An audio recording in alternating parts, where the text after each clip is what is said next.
E aí galera, bora para mais um vídeo. Antes da gente começar esse vídeo, eu quero agradecer vocês que têm, algumas pessoas têm compartilhado, algumas pessoas têm comentado que os vídeos têm sido relevantes. Continua fazendo isso, né? Se você acha importante para alguém, pode enviar. Se você acha importante comentar algo também, posso fazer isso. Então isso contribui, né, para mim poder continuar fazendo isso, ok? E eu queria hoje falar sobre amor. Amor a gente tem colocado como muitos exemplos. Até eu mesmo já falei que amor é uma decisão. E sim, em partes é uma decisão, mas ela não pode ser vista só como uma pessoa, um ato de ação. O amor, ele exige um envolvimento, um relacionamento. Para você ter amor, você precisa ter um envolvimento, um relacionamento com Deus, né? E eu quero pegar alguns textos aqui para que nós possamos aí juntos, né, trazer uma clareza maior para nós. Tá lá em 1 João, né, 1 João capítulo 4, a partir do versículo 7, nós vamos ler do 7 até o 21. Depois a gente vai lá para Coríntios, que eu quero colocar aqui um encaixe aqui para a gente entender melhor sobre essa questão do amor que a gente tem que ter pelo próximo, o amor que nós temos que ter, né, pelo próximo. Vou colocar assim: o próximo é a sua esposa, o seu marido, a sua mãe, o seu pai, os seus irmãos, o seu familiar, o seu companheiro de trabalho. No geral, o amor ao próximo, que ele está acima de tudo, de título, está acima de qualquer tipo de colocação aí. Vou começar a ler aqui. Amados, amemos uns aos outros, porque o amor procede de Deus. E todo aquele que ama é nascido de Deus e conhece a Deus. Todo aquele que ama, ou seja, ele está falando uma verdade aqui sobre essa palavra, tá? Não é um amor de sentimento, de emocionado, não. Então, todo aquele que ama é nascido de Deus e conhece a Deus. Versículo 8. Aquele que não ama não conhece a Deus, pois Deus é amor. Deus é amor. Versículo 9. Nisso se manifestou o amor de Deus em nós, em haver Deus enviado o seu Filho unigênito ao mundo, para vivermos por meio dele. Nisto consiste o amor, não em que nós tenhamos amado a Deus, ou seja, não é só a decisão de amar a Deus, mas em que ele nos amou e enviou o seu Filho, como propiciação pelo nosso pecado, pelos nossos pecados. Versículo 11. Amados, se Deus de tal maneira nos amou, devemos nós também amar uns aos outros. Versículo 12. Ninguém jamais viu a Deus. Se amarmos uns aos outros, Deus permanece em nós, e o seu amor é em nós aperfeiçoado. Nisto conhecemos que permanecemos nele e ele em nós, em que nos deu o seu Espírito, né? Versículo 14. E nós temos visto e testemunhado que o Pai enviou o seu Filho como Salvador do mundo. Aquele que professa que Jesus é o Filho de Deus, Deus permanece nele e ele em Deus. Você precisa declarar que Jesus veio de Deus, para que Deus permaneça em você. E nós conhecemos e cremos no amor que Deus tem por nós. Deus é amor. E aquele que permanece no amor, ou seja, aqueles que permanecem em Deus, aqueles que permanecem no amor, permanecem em Deus, e Deus nele. Versículo 17. Nisso é em nós aperfeiçoado o amor. O amor de Deus é aperfeiçoado em nós quando nós nos mantemos conectados em Deus. Não tem como você amar a pessoa apenas por atitude, decisão. Eu decido amar essa pessoa. Uma hora você não vai aguentar mais ela. Essa é a questão. Versículo 18. No amor não existe medo. Antes, o perfeito amor lança fora o medo. Ora, o medo produz tormento. Logo, aquele que teme não é aperfeiçoado no amor. Nós amamos porque ele nos amou primeiro. Versículo 20. Se alguém disser ama a Deus e odeia seu irmão, é mentiroso. Pois aquele que não ama a seu irmão a quem vê, não pode amar a Deus a quem não vê. Olha só que texto poderoso. O amor, ele pode ter ali em sua parte, em sua essência também, a decisão.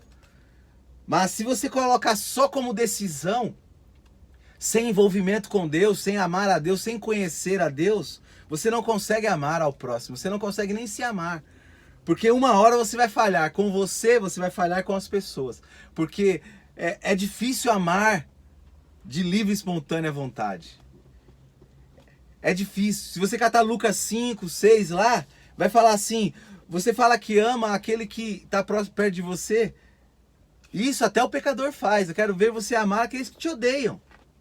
Então, não tem como você amar o seu próximo sem ter o relacionamento com Deus. Né? O versículo 17 ele é muito cabal nisso, né? Nisso é em nós aperfeiçoado o amor, que Deus, no dia do juízo, né? Eu tô lendo certo? Tô. Deixa eu pegar o texto completo aqui. Aqui, o versículo 16, vou ler desde o 16. E nós conhecemos e cremos no amor que Deus tem por nós. Deus é amor. E aquele que permanece no amor, permanece em Deus.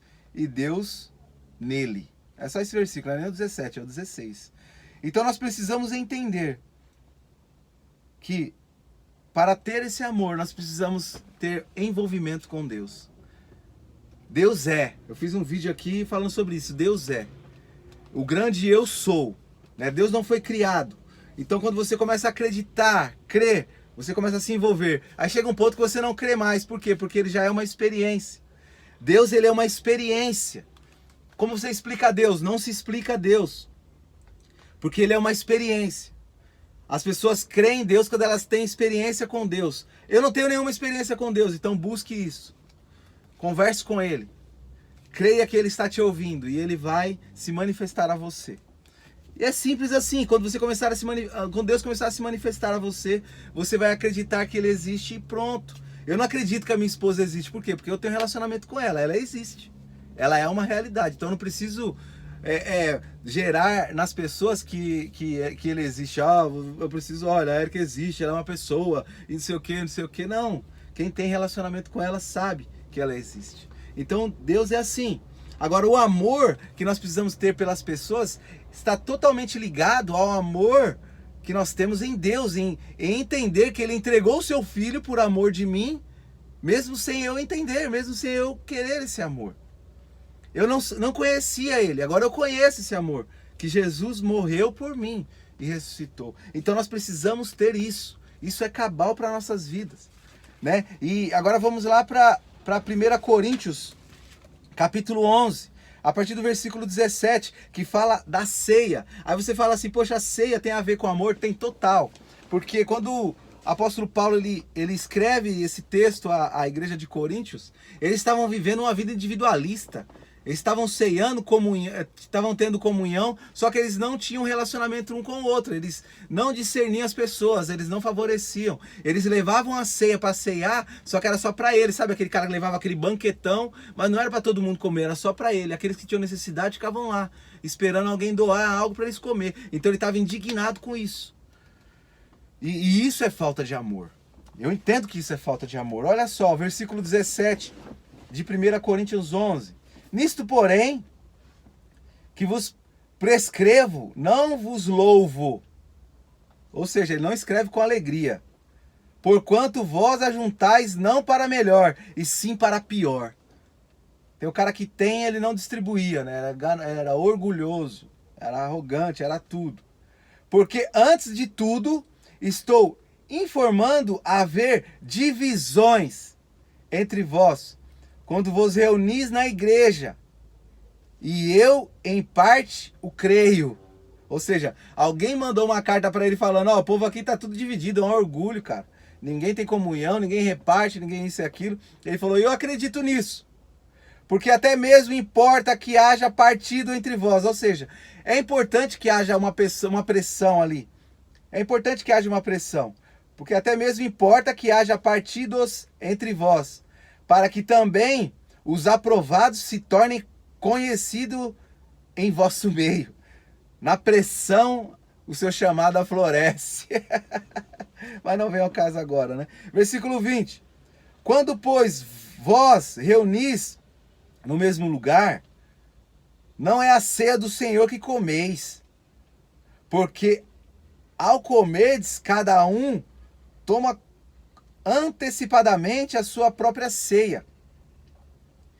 E há quem tenha fome, ao passo que há também quem se embriague.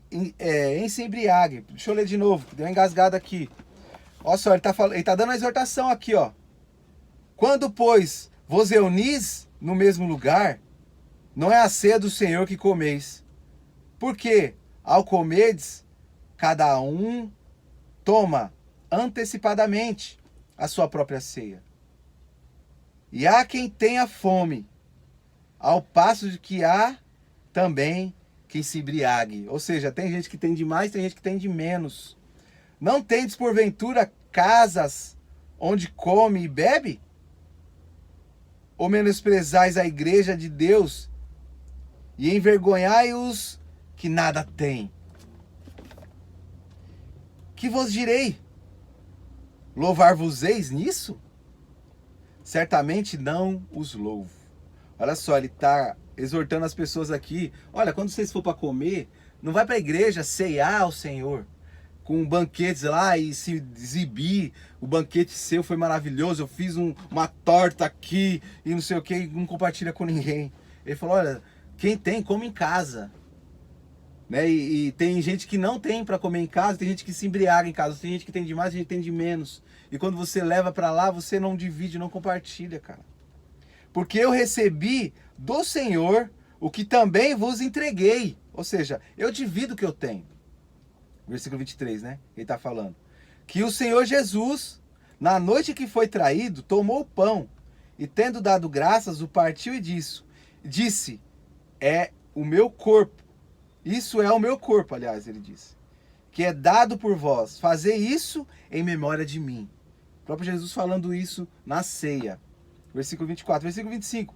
Por semelhante modo, depois de haver ceado, tomou também o cálice, dizendo, este é o cálice da nova aliança, no meu sangue. Fazei isso todas as vezes que beberdes em memória de mim. Lembra quando nós lemos lá em 1 João 4, que nós temos que reconhecer a Jesus? Está falando aqui, ó. Porque todas as vezes que comerdes este pão e beberdes desse cálice, anunciais a morte do Senhor, até que ele venha. Por isso, versículo 27, por isso aquele que comer o pão ou beber o cálice do Senhor indignamente, será réu do corpo e do sangue de Jesus. Você vai ser julgado, porque se você não discernir o que Jesus passou por mim e por você, por isso que está falando do corpo e do sangue, foi por mim e por você, pelo meu pecado, pelo seu pecado. Então, indignamente foi por meu mérito, não foi porque Jesus, foi porque eu sou o cara, eu faço. Olha só o versículo 28, examinem-se, pois o homem é a si mesmo. E assim comam o pão e bebam o cálice. Pois quem come e bebe sem discernir o corpo, come e bebe juízo para si. Se você não discerne o corpo, você está comendo e bebendo juízo para você. Ou seja, condenação, morte, separação de Deus. Eis a razão, porque há entre vós muitos fracos e doentes, e não poucos os que dormem. Porque se nós julgássemos a nós mesmos, não seríamos julgados. Mas quando julgados, somos disciplinados pelo Senhor, para não sermos condenados com o mundo. Versículo 33. Assim, pois, irmãos meus, quando vos reunires para comer, esperai uns pelos outros. Se alguém tem fome, coma em casa, a fim de não vos reunirdes para juízo. Quanto às demais coisas, eu as ordenarei quando for ter convosco. Olha só, Paulo ele dá uma paulada aqui nos irmãos. Por quê? Porque eles não discernem o corpo. E o ponto que eu quero chegar aqui é no ponto do amor. Quando Paulo ele exorta aqui, ele fala assim, poxa, como você fala que discerne o corpo e você não reconhece o corpo. Se você ler o texto completo, ele está corrigindo aí, porque tem pessoas lá que elas se separavam.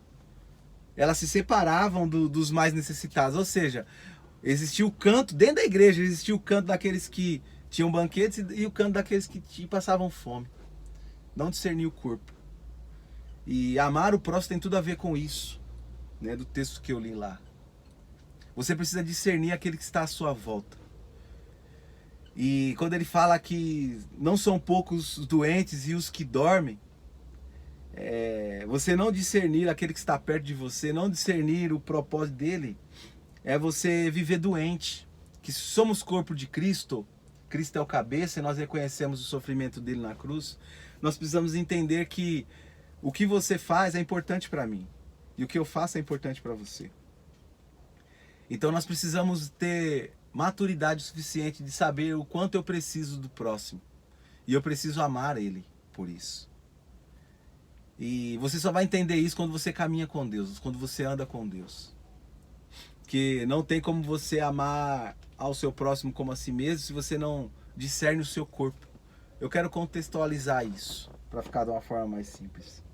Para você amar, você precisa se envolver com Deus, você precisa se aproximar de Deus. E quando você se aproxima de Deus, automaticamente você vai ter o benefício de amar ao próximo, porque isso vai ser favorável a você. Agora, amar a si mesmo é você conhecer o seu corpo, você conhecer a sua psique, você conhecer o seu intelecto, você conhecer as suas limitações, saber lidar com ela. E saber que se você prejudicar o seu corpo, você vai perecer por isso.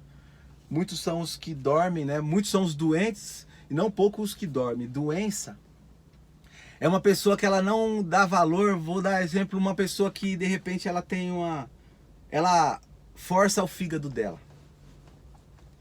E ela pressiona ali, né? Fazendo o que não deve, e o fígado dela vai debilitando, debilitando, debilitando, e chega uma hora que o fígado dela padece.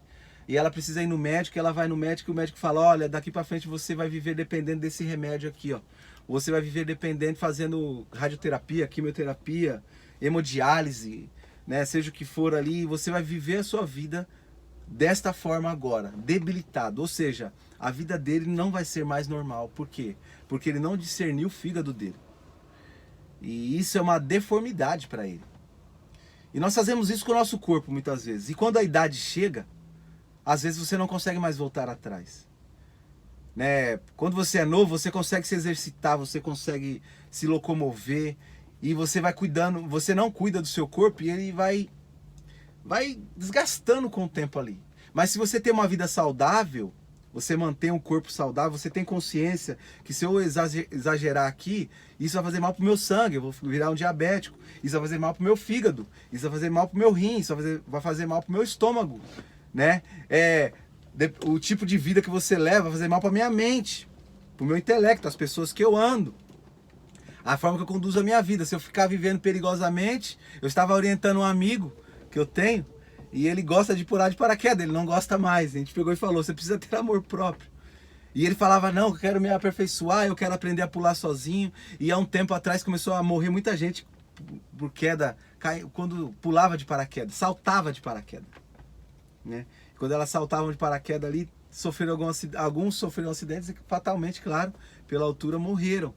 Né? E ele viu isso e ele falou, não, parei, já foi o suficiente. Eu e a Erika até falou assim, ufa, né? Graças a Deus por isso. Então você precisa discernir o seu corpo, até onde você pode ir. E até onde você pode também ofender pessoas, até onde você pode prejudicar pessoas que estão à sua volta. E isso é na sua vida, cara. Amar ao próximo implica na sua saúde, implica no seu bem-estar, implica em você viver bem. Então aprenda a amar o próximo. Como eu aprendo isso? Se envolvendo com Deus, se envolva com Deus. pergunte a Deus, né? Busque mais sobre Deus. E à medida que você deseja mais desse Deus, deseja ter tempo com Ele, Ele vai fazer com que tudo aconteça e tudo vai se tornar fácil, ok? Não tem como falar de amor assim, o vídeo ficou longo, 20 minutos. Mas eu espero que tenha acrescentado algo em sua vida. É claro que eu fui muito raso, cara. Eu comecei a ler comecei a ler Lucas 6 aqui, falando desse amor, Mateus 5, eu falei, meu, é vídeo para ficar aqui mais de hora falando, mas eu não vou me atentar, eu peguei os pontos que eu entendi como principais para que você aí comece um estudo, aí comece a meditar e a ruminar mais sobre isso, sobre amar o próximo, sobre entender o próximo. Lembre-se que no corpo de Cristo, cada membro é importante para algo, então ensina isso para que eles não fiquem doentes e você também não se adoeça, né? Se ele está passando necessidade, em palavras ou até em forma financeira, ajude, como Paulo falou. Mas tenha discernimento sobre o corpo de Cristo. Reconheça pessoas, valorize elas. Né? Eu vou fazer outro vídeo falando sobre orgulho, que também eu aprendi muito, né, nesses dias. E eu tenho já pensado sobre isso e eu quero fazer um vídeo também falando sobre isso. E tem muito a ver sobre essa questão de amar ao próximo. A gente deixa de amar o próximo por orgulho. E a gente precisa amadurecer nisso. E é só se envolvendo com Deus, só se apegando a Deus para você amar o próximo. Fechou? Eu espero que você tenha curtido. E é isso aí. Vídeo longo é vídeo bom. Tchau, tchau. Beijão a todos.